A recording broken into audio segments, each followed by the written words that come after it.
Into cybersecurity, there's a ton of content out there, and if you don't know where to start, it can be overwhelming, even paralyzing. So let's fix that. Welcome to Simply Cyber, a community of tens of thousands of aspiring and active cybersecurity professionals focused on networking, knowledge sharing, and professional development. I'm Dr. Gerald, Auger, Chief Content Creator at Simply Cyber, inviting you to get the answers to your cybersecurity problems with hundreds of cybersecurity videos answering your frequently asked questions, interviewing industry experts, and live streaming daily cyber threat briefings hosted by me. Now get the stories and insights you won't find anywhere else. Hit subscribe now and dig into all the fresh content on the channel and in the community. Nothing should stop you from launching and leveling up your cybersecurity career today.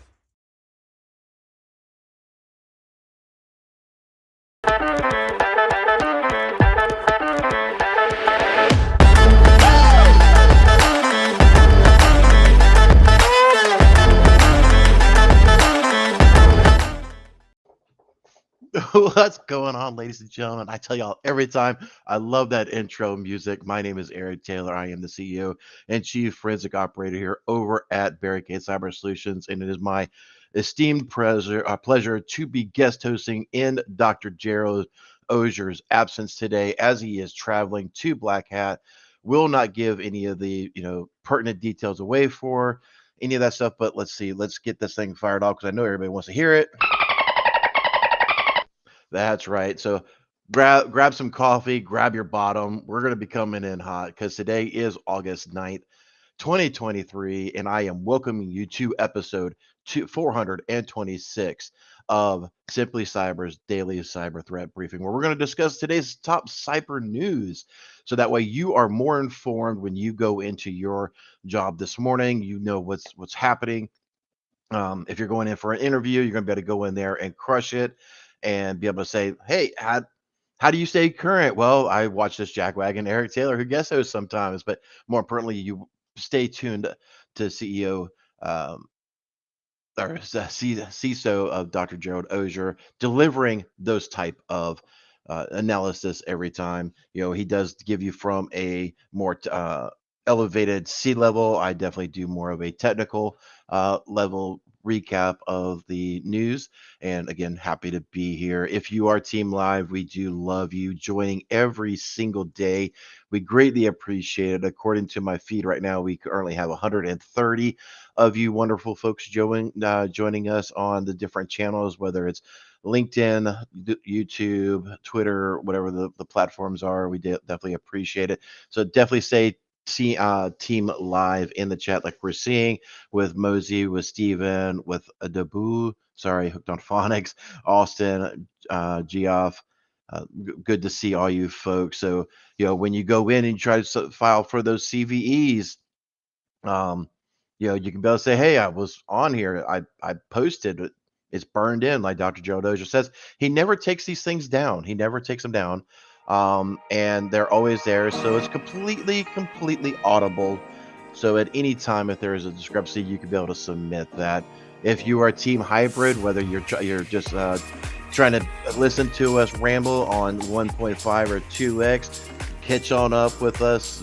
Drop Team Hybrid in there. We definitely love you. I always try to give a shout out to Team Audio, those folks who are listening on the podcast version of the story. We see you out there driving, trying not to get road rage out there in whatever city you may be in. So we definitely see you out there. If you are a first timer, please say first time and let us say hi. And with that, we also want to say, if you are a passive observer, you are shy.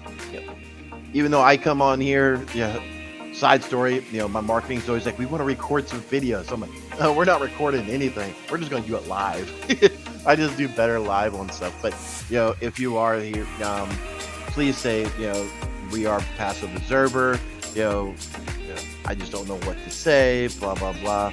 Look, let me just let you on a little secret. We're all a little awkward, okay? So don't just get out of that shell. Just say a little hi, and we'll talk to you, right? We're very, very inclusive. We're very open, and we'd love to be able to welcome you. With that said, I do want to shift the screens around here just a tad bit, and I do want to say thanks and much love to the show's sponsors. Panoptcy will be the first one. Look at that awesome new website that Brandon pulled. I had a pleasure of actually speaking with him a little bit, I believe last week or the week before. He did tell me he was getting a new website put together, and this thing does look sick. I really love it. Talking about the quantified risk assessments, doing threat hunting, helping you do those tabletops, and being able to. I'm getting a word that the music is drowning me out a little bit. Let me tune that down just a little bit. Let me know if that is better.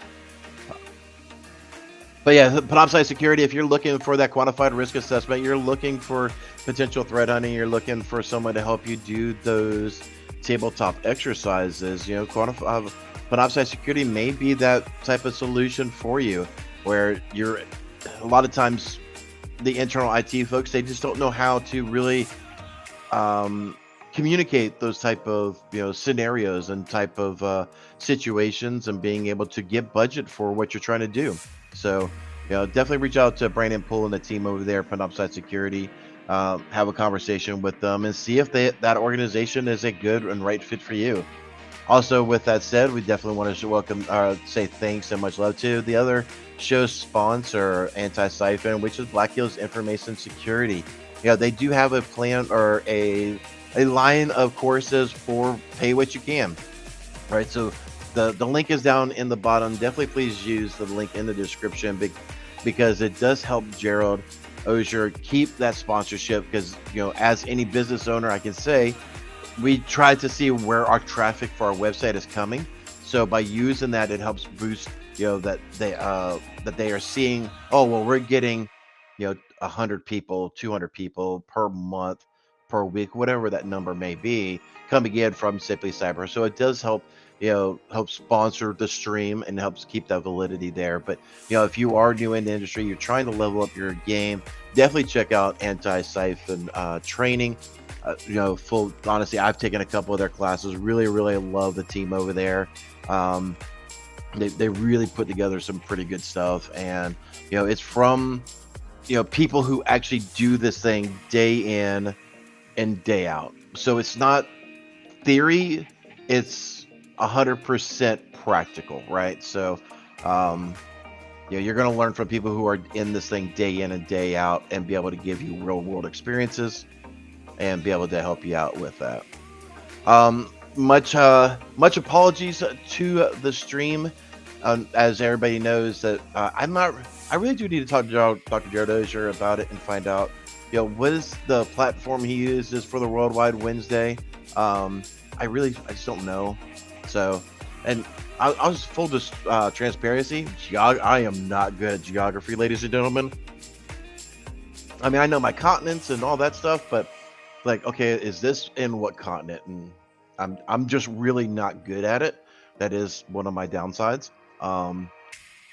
So me doing Worldwide Wednesday would probably be a massive disservice to everybody, because I would spend 2 minutes trying to find a country inside of a continent. So it's get a map coloring book and do it on stream. All right, Stone Arrow. Okay, I'm not sure if the coloring map is just for the Marine Corps joke, or because we all supposedly eat crayons, but we'll kind of kick off with that. We will talk a little bit more about some stuff that's coming up and it has happened, but we'll do that in the mid-roll. Thanks again for joining us. As we get started, please do us all a huge favor. Please hit that thumbs up. We do see 52 of people in here currently giving that thumbs up, and we'd love to be able to see more. Go on to social media and say, hey, check out the Jagwagon talking about the top cyber news today. With that said, we will shift gears and get into and listen to the cool sounds wash over us of today's top cyber news. Talk to y'all more at the mid-roll, ladies and gentlemen. From the CISO series, it's Cybersecurity Headlines. It's Wednesday, August 9th, 2023. Google's Messages app now uses RCS to encrypt chats. On Tuesday, Google announced that its Messages app is now more secure and robust with Rich Communication Services, or RCS, a protocol that replaces SMS and encrypts individual and group chat messages end-to-end. RCS will be enabled for new and existing users, allowing them to share high-res photos and videos, see typing indicators, get read receipts, and rename, edit, and remove themselves from group chats. With the updates, Google says all conversations between Messages users, whether one-to-one or group chats, will now be kept private.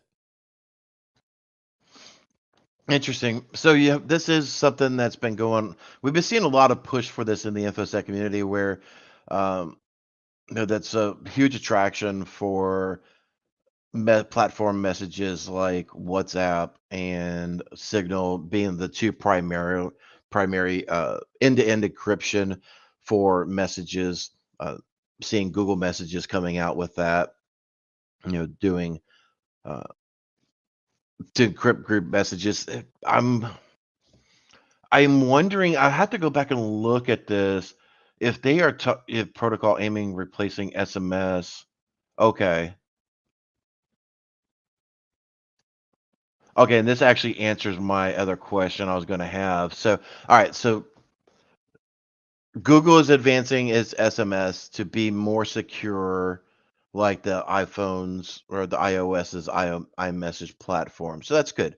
So that was going to be one of my technical things was, are they going to over sophisticate it where other platforms would not be able to essentially be able to see these type of messages, and it looks like that is. um so that's pretty good. It's always good to have a little bit more security in my eyes, right? So good for Google, tip of the hat that they're actually starting to roll this thing out, and at least trying to get more and more stuff outside of the carrier's visibility, right? 'Cause we've seen a lot of stuff with T-Mobile. We've seen a lot of stuff with other platforms with or other cell phone providers that they're able to capture those type of things. And I'm seeing a lot of the sound. So here we go, ladies and gentlemen. We'll do one more sound. I'm sure we will get plenty spicy enough in another story to adequately use that sounder. Um, but yeah, it's good. Definitely keep an eye on it if you are on the Google platform and see, how this thing works for you. I did see not too long ago where they're trying to get if you're on iPhone, you have the blue colors and the green colors, to tell you if they are in the iPhone ecosystem or if they're in, the Android ecosystem. There's a lot of people that's kind of really back and forth about, actually talking to other people's and other platforms. It's really juvenile, if you will, in my personal opinion. But each their own, I guess.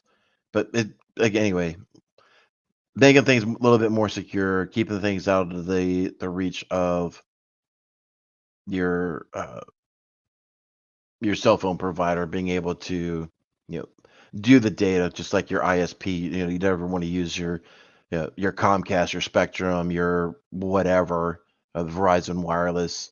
Uh, you don't want to use their DNS. You want to use your own. You want to use your firewalls or whatever, open DNSs or whatever the case is. Yeah, because all they're charging you for internet and then reselling you. So I'd rather pay for a DNS service and not have that data kind of sold. So it's pretty much reallocating my funds somewhere else. But anyway, that's just me. Little tinfoil hat, Jerry on tinfoil hat, Eric. Electoral Commission apologizes for security breach involving UK voters' data. Oh, boy. Confidence in the UK's Electoral Commission may have dwindled after it revealed that a cyber attack that compromised data of 40 million voters went undetected for a year. The attack was discovered last October and reported to the Information Commissioner's Office within 72 hours. However, the regulator did not notify the public for another 10 months. The Electoral Commission apologized for the security breach that exposed full copies of electoral registers, including names and addresses of all voters registered between 2014 and 2022. Data of overseas voters and anonymous voters whose details are kept private for safety reasons were not accessible to the intruders. Okay. All right. So we're going to go on a little bit of a rant. I'm not sure if it's going to be a dolphin style rant, but we're going to go on a little rant, ladies and gentlemen. Yeah, this is a big deal. Security breach in the UK, releasing or being able to release, voter registration. What if I told you here in the States, because of what I do, I know there are certain states in the US that publicly disclose voter registration wide open. You know, um, it's just their policy. That's what they do. Some people say, well, that helps tamper down fraud. Again, we're not going to get political because I can probably say stuff to get myself canceled on every platform known to man just because of the way that the world is these days. But whether it's to, potentially eliminate potential voter fraud or whatever the case, your reasoning is, I didn't see anything in here that was about like a leaky S3 bucket or anything like that where, it was supposed to be protected. I'm going to assume because it is in the net news, that's kind of what it is. But um, I'm just saying a lot of times you can literally, in some states and some platforms, I'm not sure if Carvana is still the same way, but they were a huge component where you could literally take a license plate number, submit it into Carvana, get full make, full volume, full uh, VIN number, all that stuff. Like you're pretending how like you're trying to sell a car and you're just riding passenger seat and you're starting to enter um, the license plate numbers. That stuff comes right through, right? So the amount of information that you can be able to collect freely from platforms like this is crazy. But anyway, like I said, it's going to be a little bit of a rant. I will say a lot of people will probably get upset because it did take such a long time to do disclosure. And I'll give you a little insight on this. So when we're working a DFIR case, digital forensics and incident response, DFIR for short, a lot of times there is what's called breach counsel. These are attorneys that are part of the process. And they're advised, you're not going to say breach, you're not going to say hacked, you're not going to say a lot of the keywords that will trigger a response or a countdown to give proper notification. It's a little game that's played, but it does play in the favor because sometimes it can take 6 months, it can take a year to do forensics. Let me just tell you, it's not all, oh, well, there's RDP and that's how they got in. It is sometimes, but sometimes it is very, very crafty. And we're looking at a lot of logs for a very long time, trying to piece things together. And it can take some time. So we had a case that we're still going on for about 6 months now. Just going back and forth, getting new artifacts that weren't available to us to begin with. It really is crazy. So it's that timeline is not outside of the norm. Uh, I do wonder if people are going to get fined, if people are going to potentially, going to get fired or whatever, because the UK is under GDPR, right? GDP, yeah. And it'd be interesting to see how that one comes out. It may be in the story. Uh, Suspects. Of course, that Russia is one of my first suspects. It's always Russia, Russia, Russia. Like Marsha, Marsha, Marsha. I mean, everybody kind of points to, Russia and the Ukraine. I'm going to tell you right now that, while Russia could have done it, by all means, they definitely have the talent for it. Uh, I think pointing to them all the time is a little childish, if you will, because it's like the scapegoat for cybersecurity, right? So, uh, anyway, like I said, I knew I was going to go on a little bit of a rant on that one, but yeah. I did see in the chat from the mods, from James Henson, Eric Taylor, you were in the Marines. Yes, sir. I was in the United States Marine Corps. Um,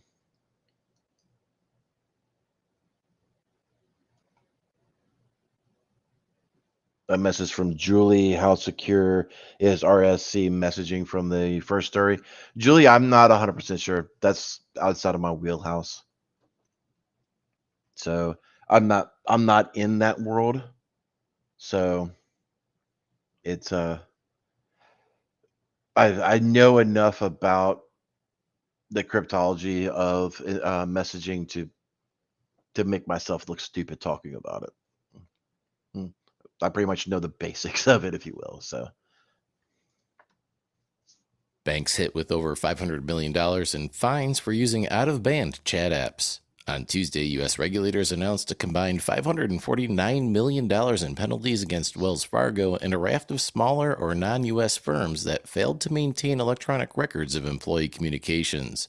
The SEC issued fines totaling $289 million against 11 firms they say admitted using side channels like WhatsApp to discuss company business dating back to 2019, therefore violating federal securities laws by failing to preserve records. The Commodity Futures Trading Commission doled out an additional $260 million worth of fines to 4 banks for similar records violations. These actions follow recent settlements totaling more than $2 billion with bigger players including JP Morgan Chase, Goldman Sachs, Morgan Stanley, and Citigroup.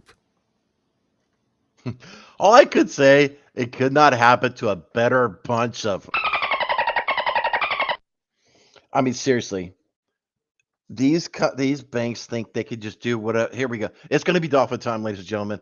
That these guys could think that they can do whatever they want to, and I'm sick and tired of it. I really am. From info security and just from practical business. Like we had, how can I explain this? So we had to do a trend. We don't bank with Wells Fargo, but business wise or personally, I just don't like them. And when you go to make a deposit into someone's account, so back in the boomer days, in my old days, you could go to a bank, and if you knew someone's name and account number, you can make a cash deposit into that. Whether it's an employee, a cousin, family, whatever, right? Wells Fargo is one of those companies that, like, if you ain't got an account with us, you're not depositing any freaking cash. And you, the fact that a bank will not accept cash drives me insane. Just insane. It's the biggest, dumbest thing in the world. So, to talk about the topic, the side channels, there is a thing called e-discovery. There is a thing called DLP, data loss prevention, that's inside of these type of regulations. So you need to stay in band. So in band is let's say you're a Google, your organization uses Google. All your communications should be in the Google. Oh gosh, I forget the messaging app for it now, or it's inside of the mail or the chat inside of the GUI. I thought they had a side one, but let's just say you're a Microsoft shop and all your stuff should be in Teams, things of that nature, right? So, you want it to be inside of that platform. Fun fact is when these people are going to get real upset real quickly because they are using things like Signal, they're using things like WhatsApp and Apple's iMessage. Guess what's going to happen to those users next? Those folks who have been identified as that are now going to have their phone subpoenaed. Their entire lives are now going to be discoverable because they wanted to go to a side channel. So they have to collect the phone and see what was done on that to forensically collect. So your whole world is completely open to e-discovery now because you decided to go side channel and do whatever you want to, like a YOLO panda bear. And so, there are rules and regulations put forth by organizations for a reason.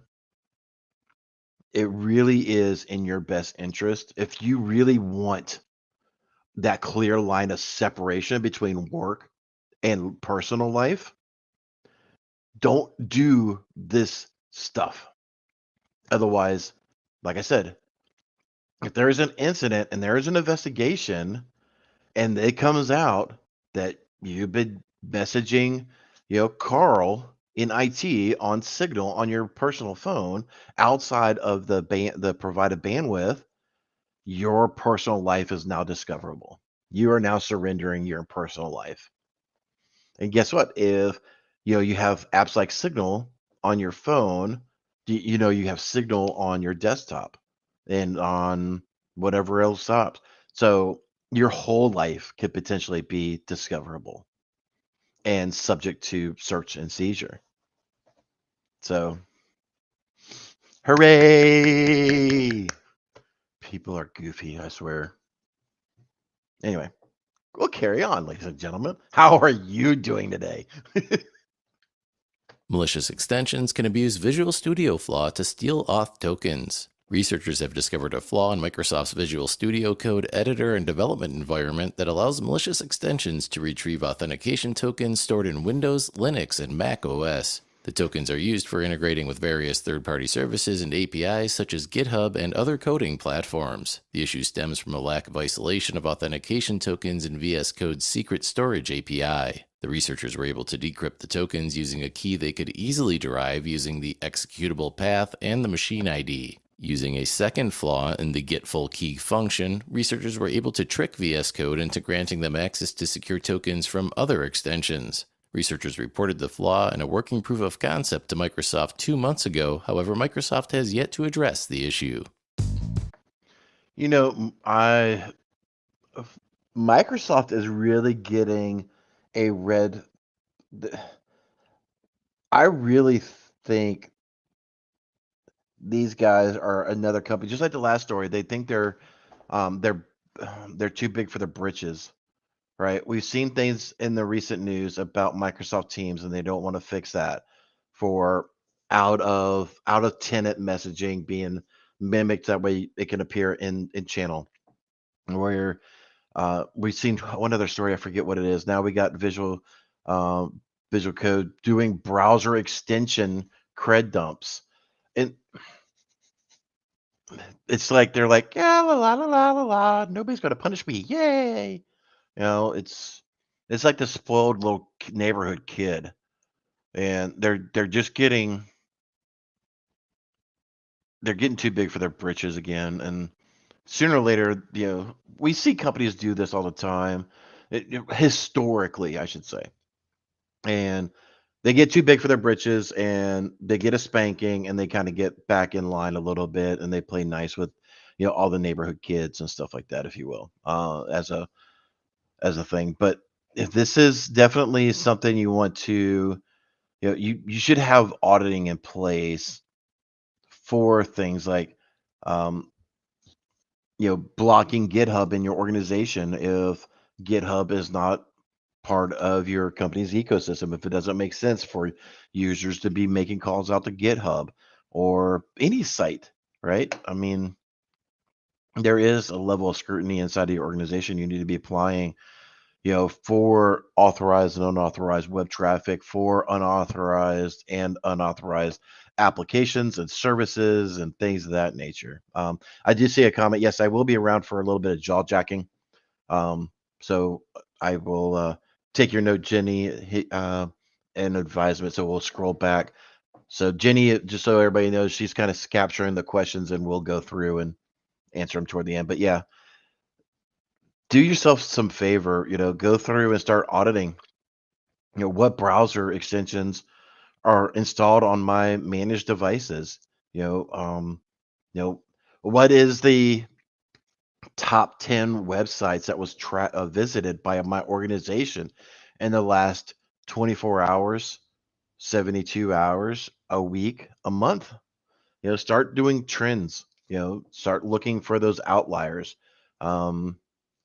And see where potential problems are. You need to do proper auditing. You need to know what's inside of your environment. And, without that, you're never going to be able to fix this garbage. You're really, really not. And with that, we will hear the mid roll. And now, a word from our sponsor, Conveyor. Did you catch the biggest release of the year? No, not Barbenheimer. It's Conveyor's GPT-powered security questionnaire response tool, the most accurate questionnaire automation tool on the market. It's so good, you can let your customers upload their own questions in your Trust portal and get instant answers based on your content. And of course, it's not just for your customers. You can use GPT questionnaire response tool internally as well to get auto-generated, precise answers to entire questionnaires in minutes, so all you have to do is review. Maybe it's time to replace your outdated RFP software. Try a free proof of concept with your own data. To learn more, visit www.conveyor.com. That's CONVEYOR.com.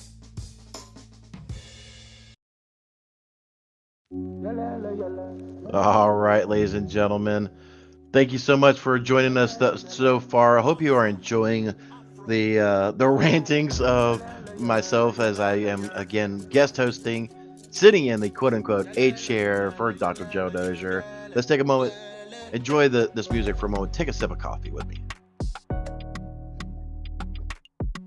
For those who don't know, I'm a major Duncan fan, so I know Dr. Gerald Auger loves his French presses. I love my Dunkin' Donuts coffee. So with that, I want to say to please remind you, I do see 107 people have given that thumbs up. If you're enjoying this content, please give that thumbs up. I know it's kind of it's like, oh, everybody says it, but it really does help other folks know about this podcast and be able to advance and know about the day's top cyber news. And with that, this is the part of segment we do want to talk about the Simply Cyber Community Challenge. This is a group where on LinkedIn that we go through and help you introduce yourself to everybody else and be able to learn how other people get into the industry, have got into the industry, things of that nature. So using that, go on LinkedIn, look for that hashtag Simply Cyber Community Challenge and be able to connect with other people.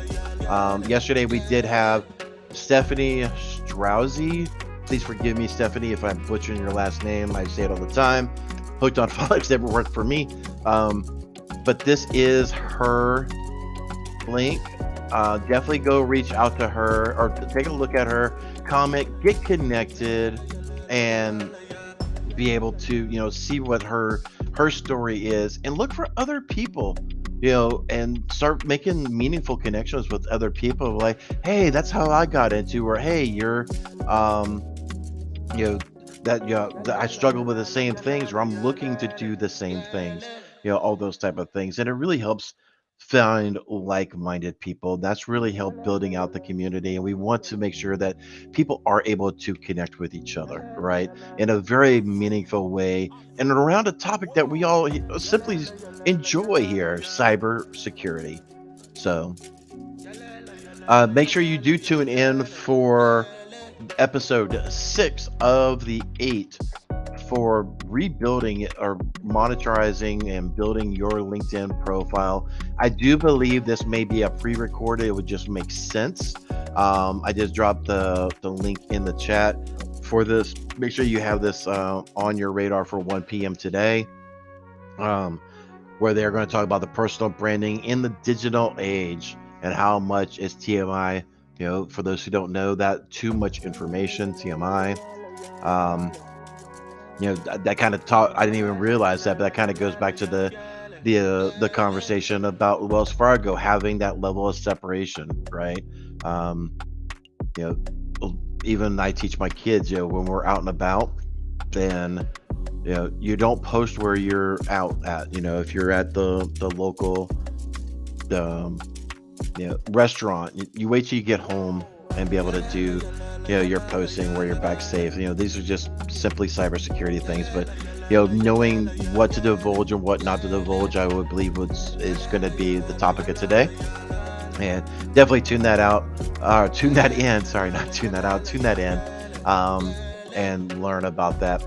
A little bit of self promotion, please, if you will. I was a guest host this is definitely going to be the first of, I would imagine, another 2 or so of being on the Simply Cyber Junkies, where I did go through and kind of talk about the history. I did that a little bit with Jack Scott, aka Smiley, and the 2 cyber chicks and a couple other ones. It was a little bit of a different spin, a little different take on things, and it was really cool to be able to do that. And if you're interested, we do have a new series that we are doing. Where it is simply the executive cyber brief. So I just take a couple of the top stories that I don't think that has been talked about much, and I just talk about a little bit. So if you're interested in catching that on Friday, we do it at 3:30 Eastern. Again, brand new thing we're considering and we're playing with, and hopefully it's something that you'll enjoy. Again, I will stick around for a little bit of jaw jacking at the end. Thanks so much for the mods for capturing the questions, so that way I can go back through them. Let's get back to the news. Try to stay on target here today.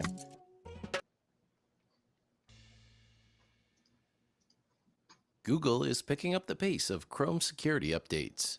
Google will begin issuing Chrome security updates on a weekly basis to accompany the milestone Chrome releases that come every 4 weeks in its stable channel. Google's weekly updates, which used to be issued bi-weekly, will help close the patch gap between fixes appearing in Canary beta releases and then being rolled out to its stable channel. This reduces the time threat actors have to develop exploits based on beta fixes to try and exploit billions of potentially vulnerable stable channel users. Google says the new weekly updates will start with Chrome 1.16.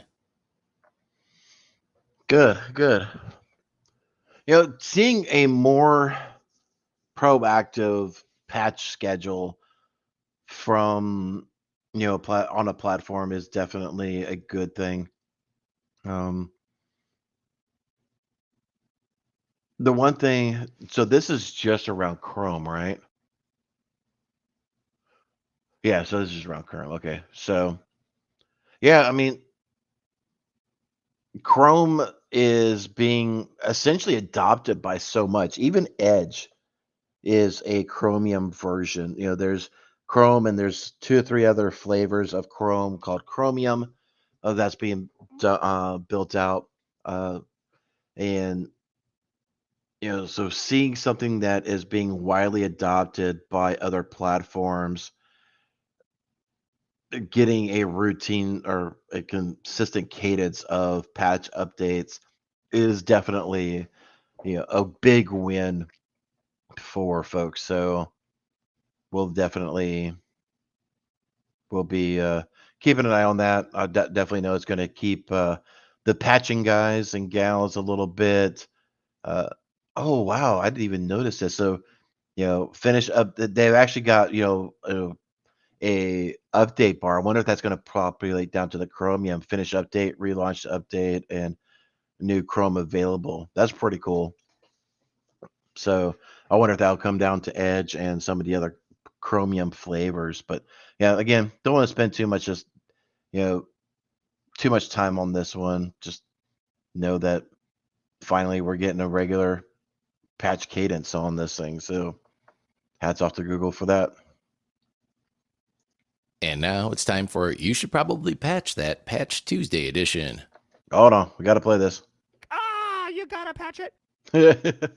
Microsoft's August 2023 Patch Tuesday update includes fixes for 74 vulnerabilities, including 2 that attackers are actively exploiting in the wild. Microsoft fixes address 6 critical bugs and 67 flaws it classified as important across an array of Microsoft products. The first 0 day is a denial of service issue assigned a CVSS score of 7.5. The flaw affects multiple versions of .NET and Visual Studio, and attackers can exploit it using low-complexity attacks. Microsoft has now also released a patch for a remote code execution bug in Microsoft Office 2013, 2016, and 2019 under active exploit in the wild. Microsoft initially disclosed the bug in July, but only offered mitigation advice at that time.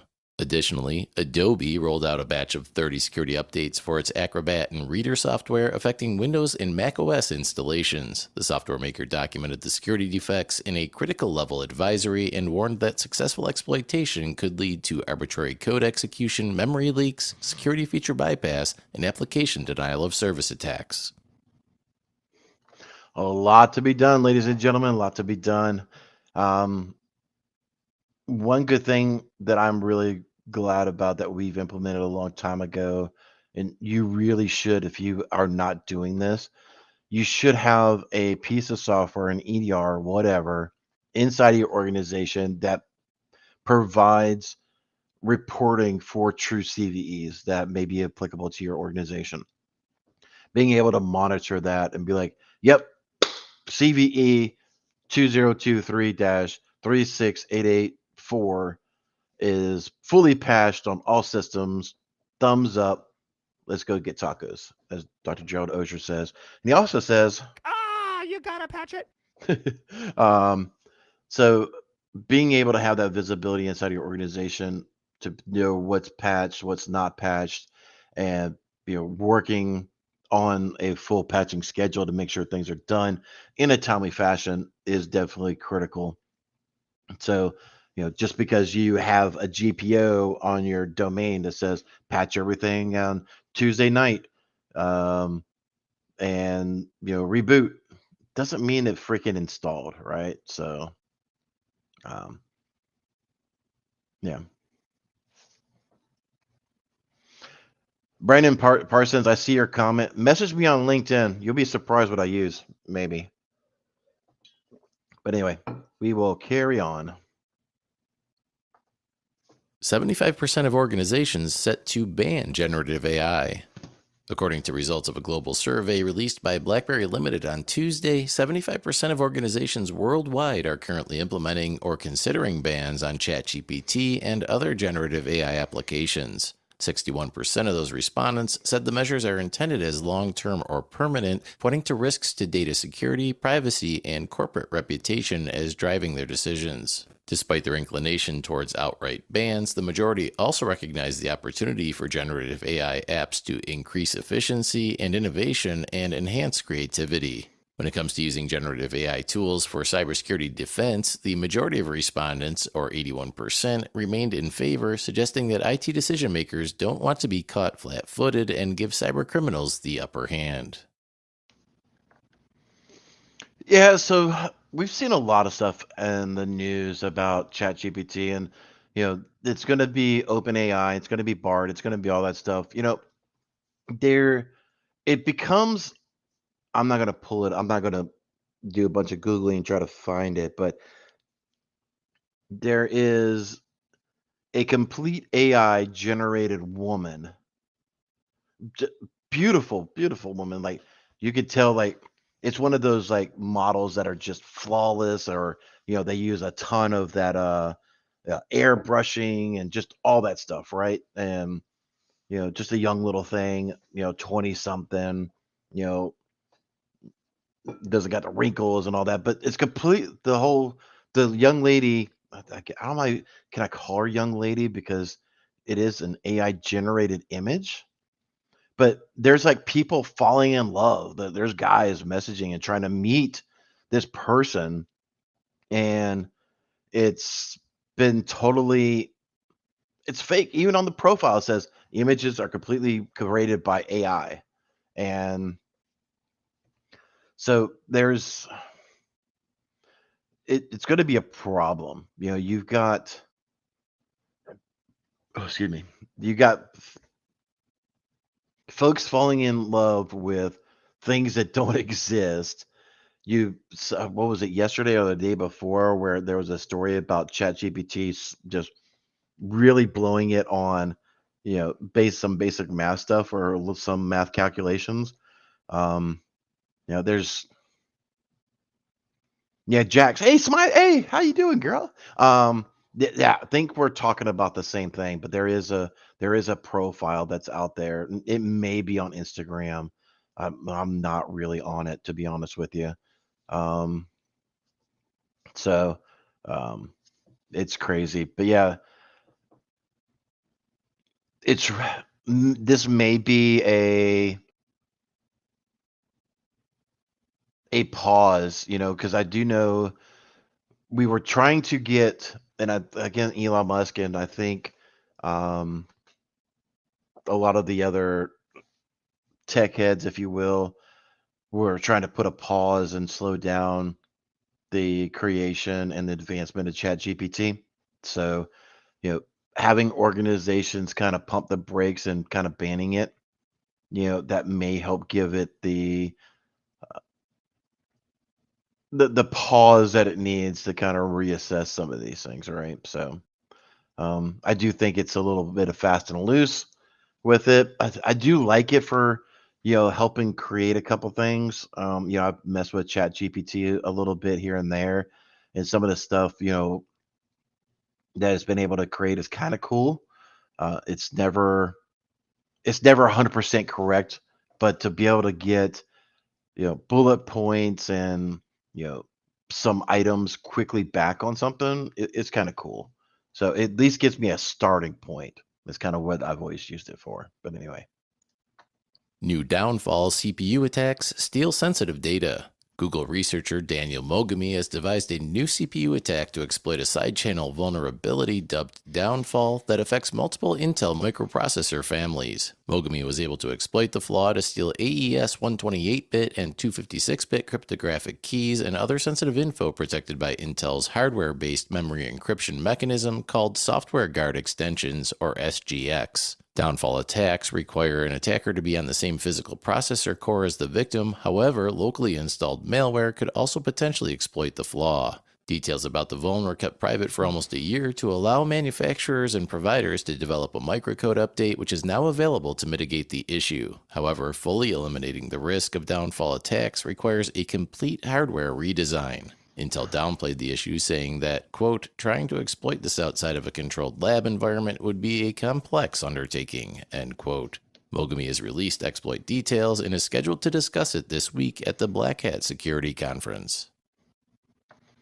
All right, so I will put something on Dr. Gerald Auzer's tasks if I can get a hold of his calendar to go listen to this. We still have, you know, we get brought into so many organizations that still have Spectre and Meltdown vulnerabilities available to them.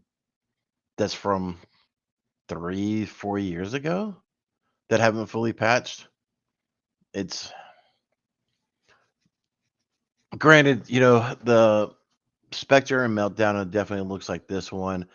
Uh, the downfall, it's definitely, you have to be in the system to exploit this, from what I'm gathering from this from a 30,000 foot view. This does require more investigating on our side. And I would strongly recommend it to you. If you're watching this, definitely dig into this. There's a POC that's going to be discussed. A lot of times on YouTube, the Black Hat talks are live streamed. So it's going to be interesting to see if that one will be or not. Dr. Gerald Auger, you have to be on the same CPU core to exploit it. Yeah, that's kind of what I was thinking, Dr. Gerald Auger. You've got to, if the threat actor got to this point, your network is pretty much already, you're already having a bad day if they got to this point. It was my assumption. Again, just like with Spectre and Meltdown and some of the other ones that have been going on. So, I do wonder if, sometimes some of these things are out of band or able to be done with the Intel vPro. I don't see anything on here that would indicate that like vPro or any out of band on the Intel chipset would be applicable to this. But again, these are things that, and if you want to get into InfoSec, these are the things that you got to ask, the questions you got to ask yourselves. Like, is this just core Intel, chipset? Is it just a CPU? Is it part of, if you have Intel vPro that's kind of out of band, does that actually share the same hardware? Could it be, could that be vulnerable as well? What one thing you always got to ask yourself is, what exactly is my possible blast radius for this situation, right? So do your homework on this one. This one definitely looks like it's going to be an interesting one. Hopefully, again, like I said, at a 30,000-foot view, Dr. Gerald Auger was kind of summarizing the same assessment that I am getting, that you definitely have to be on that workstation in that same core of the CPU to be able to exploit this. So it looks like you're definitely, you got to be pretty far in that network, and you pretty much are if they get to this point. But anyway, thank you so much for that is the last story, right? And that does it for today's. Yep, that does it for those guys. If you are here just for the news, thank you so much for tuning in today. I greatly appreciate Dr. Gerald Auger allowing me to be able to be ghost hosting in the A chair, being able to help deliver these news to the top cybersecurity news to you in a hopefully a very meaningful way. Hopefully you brought enjoyment and be able to go on to be able to crush your day. I wish you all the very best of it. With that said, we will now dig into the doll jacking. Anyway, we will get back over to the mod chat. Let me turn down the audio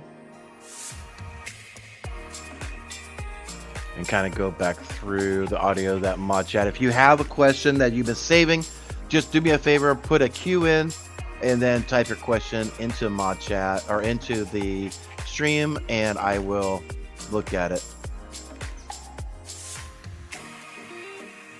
Party on, Carl. Party on. Glad somebody got that reference.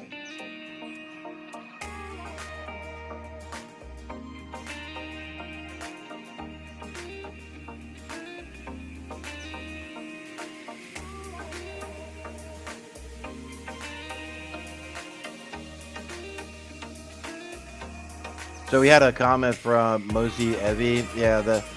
Hey, introduce yourself, Dr. Gerald Auger. What's your background? That seems like a bot to me, who clearly doesn't watch the stream, to know that I'm not Dr. Gerald Auger. Like, I specifically make sure that on the bottom it has my information to help not confuse people, especially if you're still new, you're still trying to get out trying to get a grasp of the show. Joel B, I do see your comment in mod about the Cloudflare being abused in the wild. That I did see that come across. I have not done enough analysis on that one. That definitely needs to that one needs to be that needs more insight. That needs a little bit more investigation. There's a lot to digest in that.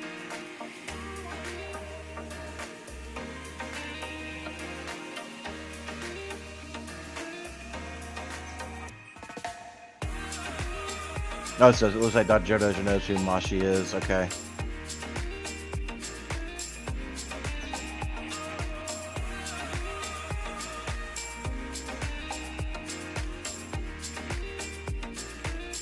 Don't feed the trolls and cut the electrical power supply to the bots. That's right. Ben Willis, thank you so much, sir. Greatly appreciate you. I am seeing a lot of the great jobs and the thanks for guest hosting. Thank you so much for the kind words. I do greatly appreciate it. Andy McPherson. Yeah, so I've seen this. So, okay. I personally use CrowdStrike. So we have CrowdStrike internally and for our clients. Hey, Jack Scott, you owe me a message, young lady. But anyway, with our CrowdStrike tenant, we have a part that's called Discover. Or not, it's called Spotlight, sorry. There's so many modules of CrowdStrike, it's unreal. But Spotlight, and it does a lot of the CVE vulnerability reporting that we can be able to do. So we typically, we love CrowdStrike over here, or at least I do. I'm not sure how much the rest of the team does, but the we love it. So we love it. We love it. We love it. So that helps us generate all of our true CVE vulnerabilities. It helps us advance our zero trust posture for OS security, things of that nature.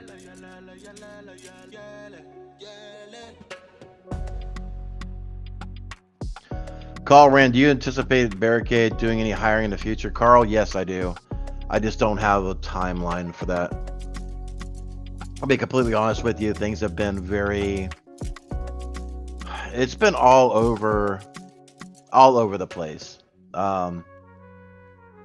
So we're hoping for a little bit more consistency in the workflow, and then we can be able to try to scale things out and be able to start hiring some more folks. It is on the radar.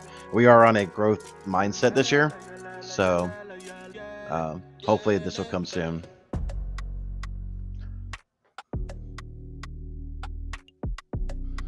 Question from Tim McDonald: what is a good way to propose robust cybersecurity implementations with a baseball bat? No, I'm just kidding. I would talk to them about CIS version 8. You know, I've talked about this a number of times, that CIS really is a entry-level good starting framework that will helpfully allow the business to quickly pivot to more advanced frameworks like the NIST frameworks and things of that nature. So CIS version 8, or previously SANS Top 20, is definitely a good starting point, and it introduces the organization. It's not too much of an uplift. You can get it done in 4 to 6 weeks, so it's not too bad. So that's what I would definitely do. Cyber Ninja, you're welcome. Jamal Ash, what are your thoughts on Qualys? Yeah, I tried Qualys a little bit, but I did not see much value there, right? I'm sure they're a really good platform, but it just didn't seem, at least when I tried it out, it didn't seem a very mature platform and being able to report on things. Let's see. So Mashi Levy, how do threat actors bypass firewalls? So there's two ways on that. One is a vulnerability in the firewall. We've been seeing a lot of stuff with SonicWall. We've seen a couple things with Palo Alto this year. We've seen some stuff with FortiGates. So there could be a vulnerability in the firewall. Or more commonly, the IT person, MSP, leaves a door wide open, and we'll kind of go from there. So patching and secure, doing an audit of your landscape is definitely something you should do. Dr. Auger says it before, and I strongly echo it. If you don't have Shodan, at least monitoring your public IP addresses to be able to alert you when a new port comes up or something like that. I would definitely implement that today. If you can, travel back in time to go to yesterday and do it then.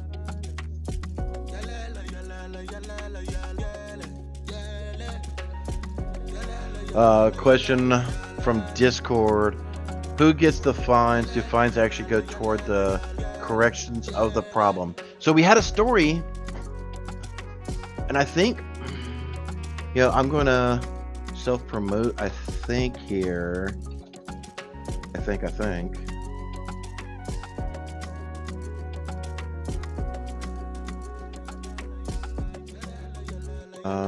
because I do think I actually talked about this a little bit on my last podcast. Sorry, I try to pull Boomer out a little bit too much sometimes. To make your flash. Josh, come on, ad, get rid of it. Go. Give me a sec. I think.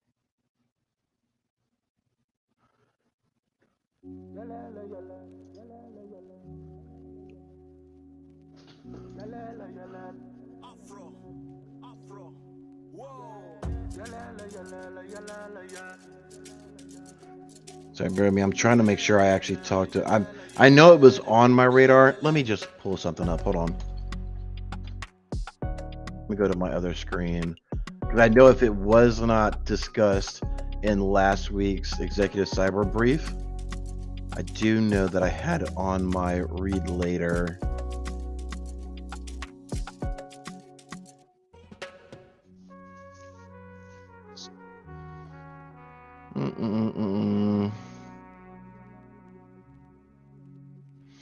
I cannot find it.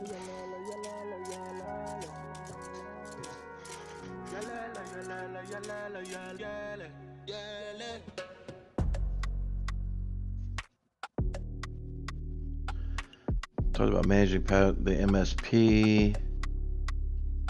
It might have been. I don't want to take too much time on. I'll dig into it. I'll try to post it into the Discord a little bit later on. I know it was on my radar that I looked at it, but the crutch of the story is that organizations were spending less than 50% of the organizations were just passing on the expenses of whatever they accrued of the cyber breach onto its customers versus actually securing. So there is also a shift in the space where CISOs now have to take out insurance on themselves in order to maintain that job. So, you know, as CISOs are potentially being held more and more liable for data breaches that may or may not have been, you know, part of their core ability to implement change. So, you know, a lot of them are getting that, you know, quote unquote medical malpractice version of it is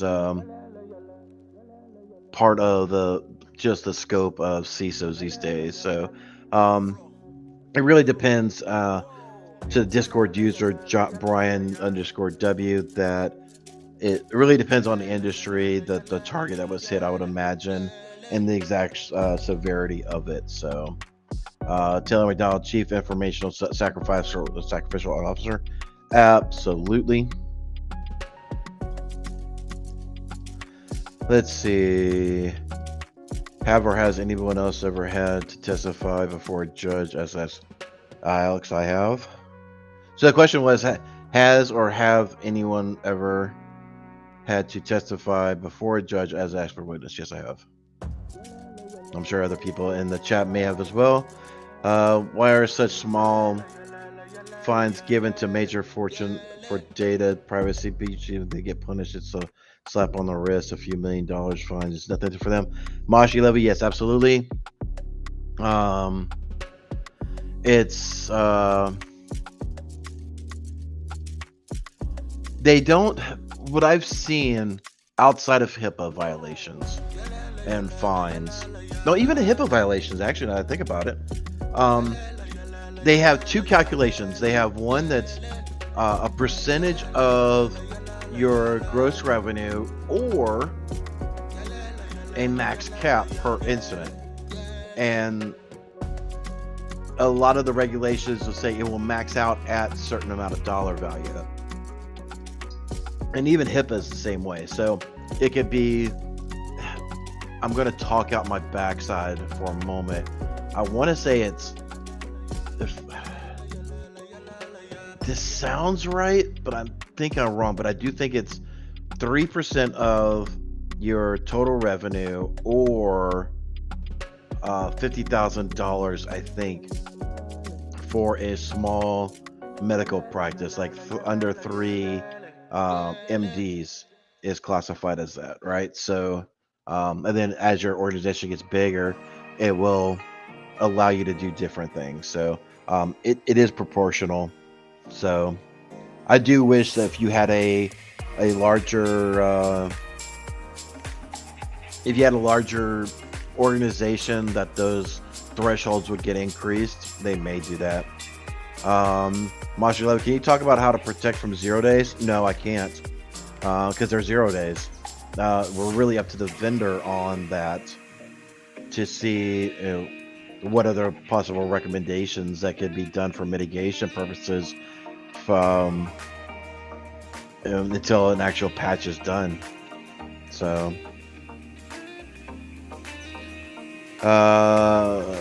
yep. What platform do you recommend for CVs? CrowdStrike is my personal one. But honestly, I mean, that's just what we use. I mean, CrowdStrike, for those who don't, it helps us do our DFIR work. It helps us do containment. It helps us do forensics. It, pull the forensic logs, things of that nature. There's a lot of stuff in our day-to-day operations in digital forensics. That's why we love CrowdStrike. Frank, where does the fine money go? To the regulatory body for them to use as a slush fund for whatever else they want to friggin' fund. Honestly, because so the organization is going to have the fine from the regulatory body, HIPAA, the SEC, whatever have you, but they also will have their own internal fines, if you will, that they have to go through and do client notifications, breach notifications, things of that nature. So they're getting the actual business that has been impacted is getting multiple payout streams that they have, or they have to pay out in several different ways. So they're getting pretty hammered.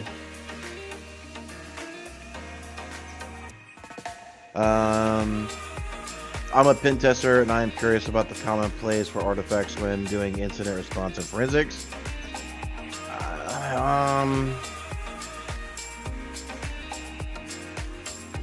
Honestly, we just look at the news as Mashi Levy. We really do. I mean, it's previous cases. It's there's a lot of folks that are out there talking. There's not a quote unquote commonplace, if you will. I don't know. That one's a hard one to answer. Sorry.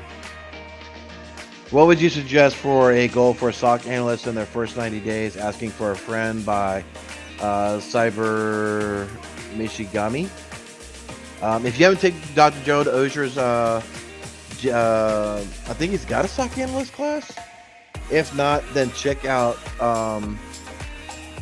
the other one of the show sponsors from Antisyphon. They do have a SOC analyst class. I'll even switch screens here. So as you can see right here, SOC core skills. So you can definitely get it from there. So one of those two avenues will be an awesome resource for you to learn that.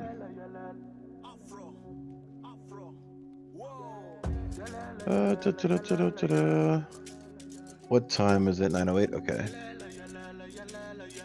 I'll try to. There's so many questions. Thank you so much, Jenny, and for grabbing these questions. There's so many.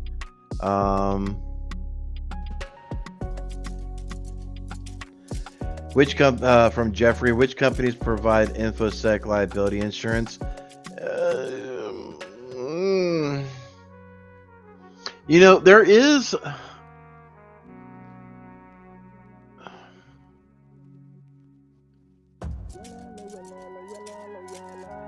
Goodness. Thanks so much for subscribing, folks. Thank you so much. I appreciate it. I know Dr. Joe Dozier appreciates y'all subscribing. Thank you all so much. Greatly appreciate you getting value out of this. You honestly have to do your best research. There's a couple of companies I want to recommend, but I don't want to for legality reasons. Just like you do for your car insurance, your homeowner's insurance, renter's insurance, whatever the case is, you got to figure out what coverages apply best for you and your organization and what you're trying to do. So I don't want to recommend a organization and not be a good fit, and it'd be a liability issue. I hope you understand. But I just say do your due diligence, and definitely talk to a breach counsel. Find breach counsel in your area, and pay them for a couple hours to review your contracts and figure out where your gaps of coverage may be. It would be my recommendation, really, to make sure you're properly protected, right? Because let's just say hypothetically, travelers are well known. They have 4 different type of policies that have varying type of coverage limits and what they do cover and what they don't cover, right?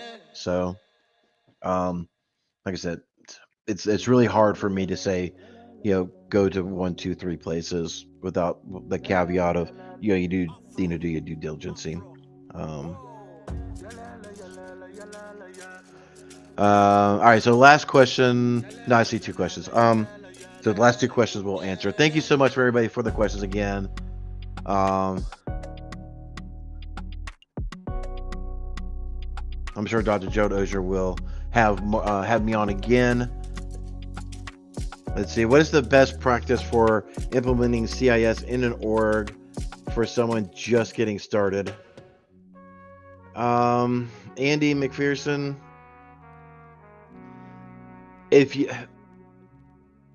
CIS is not overly complicated. There's a bunch of Excel sheets that you can download from CIS to get you started and be able to fill out that. The main thing you got to understand about any of these frameworks, you're going to have your bulk file, your bulk document, and then you're going to have a subset of supporting documents that's going to support your bulk document. So there's going to be a bunch of files. So you need to know about policy creation and modifications and things of that nature. If you don't know it, we do it. There's other organizations out there that do it, that can actually walk an organization through CIS. There was one. How did you start BCS Bootstrap? Yeah, we are bootstrapped. We are completely debt free. We're lacing up our boots and doing it every day. So no PE, no private equity funding or anything like that. No angel investors. It's we've seen organizations like Harley Davidson and other those big massive ones completely start and operate completely debt free. They did it. I can do it too, right? All right, ladies and gentlemen, that's the end of me pressing that button for the millionth time to do that music. Once again, thank you so much for tuning in. I really do appreciate everybody's questions and being able to join us. I do see still 148 of you wonderful people still in here. 158 did smash that thumbs up button. Thank you so much. I do greatly appreciate it. If you stuck around this long, I only owe you the right for the sea shanty. Again, my name is Eric Taylor. I am the CEO and Chief Forensic Operator here at Barricade Cyber Solution, and I will see y'all next time at another episode of something. With that, Dolphin, sea shanty, y'all take care of yourselves.